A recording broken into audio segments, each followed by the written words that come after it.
Nice. Last but not least, Coach Embree, go ahead. I wonder if you could take us through maybe like your history coming up here. We know you went to Blue Valley West. Yeah, Blue Valley West. So yeah, I'm a coach's son, so I've been moving around my whole life pretty much. I moved out here. My dad, when was that? He got in with Herm when Herm was here, so I moved out here freshman year of high school and went to Blue Valley West. Then went down to KU, walked on there, played under Coach Gill for a year, and then Charlie Weiss the next 3, and then stayed with Coach Beatty, GA'd there for 2 years, and then kind of hopped around some high school, went up to San Fran with my dad, did a Bill Walsh internship out there, and then Eric Bieniemy helped me get out here. So I've been here since 2019, so it's been good. It seems like you're a young guy, right? But you go through that resume. It's a lot of work to get here. What have the past couple of years like been here when you're just way behind the scenes doing things, and now I guess the accomplishment of being a position coach for this particular franchise? Yeah, I mean, it's a lot. I'm young, but I've been around it my whole life. Like I said, my dad's been in this business. My brother's a coach for the Jets. My uncle's a high school coach out in Santa Margarita, California.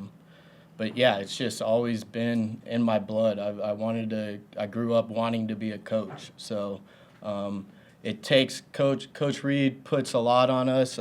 Like you said, the behind the scene type of people, and I learned a lot. I had a bunch of great coaches to learn under, and it's just been fun. So other than that, not much. After being with him at practices and workouts, what are your initial impressions of Rashee Rice?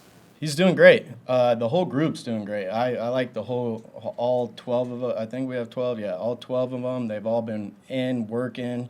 I have zero complaints. He's got some juice to him. He's a bigger body guy that we don't really have in our room, so he's a little different in that way. But he's been great. Been great in the classroom. Been great on the field. How have you seen Sky maybe take the next step now during his second season? Sky's been great. Sky, we put a lot on him last year. Usually when we get a receiver, we try to keep him at one position, and that's easier to learn that way. But we threw a lot at him last year. He played every position, all 3 of them, X, Zebra, and Z. But he's been great. He came back in great shape. He looks stronger. He's a little bigger. And then he's just got that year under his belt. So he's not that little puppy dog anymore. He kind of understands what's going on, understands the tempo we practice at, and just how to be a pro. So he's been great. When it comes to Justin Ross, do you just get the sense that he has what it takes? It's just a matter of staying healthy and being on the field? Yeah, Justin, another one. He worked hard last year. He was, in every meeting and all the stuff that everyone else was at. So he kind of got a year under his belt also, just without the playing aspect of it. But he's been great. And, yeah, I'm excited for him to see him out on the field and see what he can do. He's another kind of different body. We don't have someone like him, so he's good. What do you think expectations should be for him? I think it's just like everyone else in the room. It's whatever you want it to be. It's up to them. We give them the tools. We teach everyone the same way. Everyone, like I said, everyone's in the same meetings. So it's really up to him.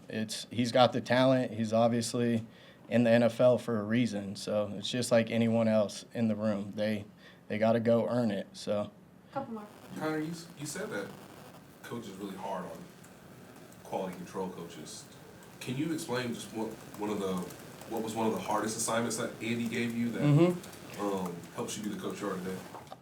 I don't know if it's just one in general. I don't know if I can just think of one specific moment, but it's just that's how he coaches on everyone, and that's why we are the way we are, and everyone in the building's that way.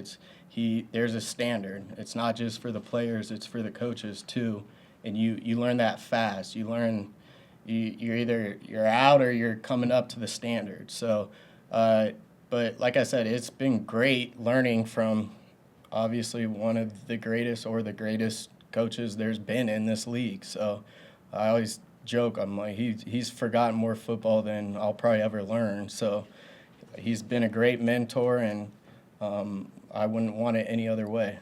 Not specifically about like each one of the guys you coached with. It's a varied group of guys you've coached with, right? And obviously Andy Reid is Yep. the top of the top. Yeah. What did you take along the way from some of these guys at different levels? I try to take some from everyone. I tell the receivers the same way. Like, when you're watching film, don't just watch the defense. Like, watch the other receivers. Like, see what they're doing. So I try to take whatever I can and still, be myself. But I try to take whatever I can, and because I'm always learning. And that's one thing I learned from Coach Reid. He's in install meetings, and when someone's up there, he's taking notes. So if he's taking notes, I'm taking notes. Last one, PJ.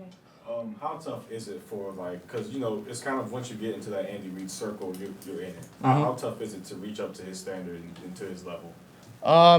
I just think it's hard to be in this league in general. I tell our guys all the time, you're one of 32. So there's only 31 other X receivers or Z receivers. So just that, and you got to, same with my job. There's 31 other receiver coaches out there. So there's a standard being in the NFL, and then there's a standard if you want to win Super Bowls and go to whatever 5 consecutive AFC championships, NFC championships like he did. Like, there's a reason he's done it there, here, all over. So it's just, he's done it, so why not follow him? Thanks, everybody. Thank you, guys. Appreciate it.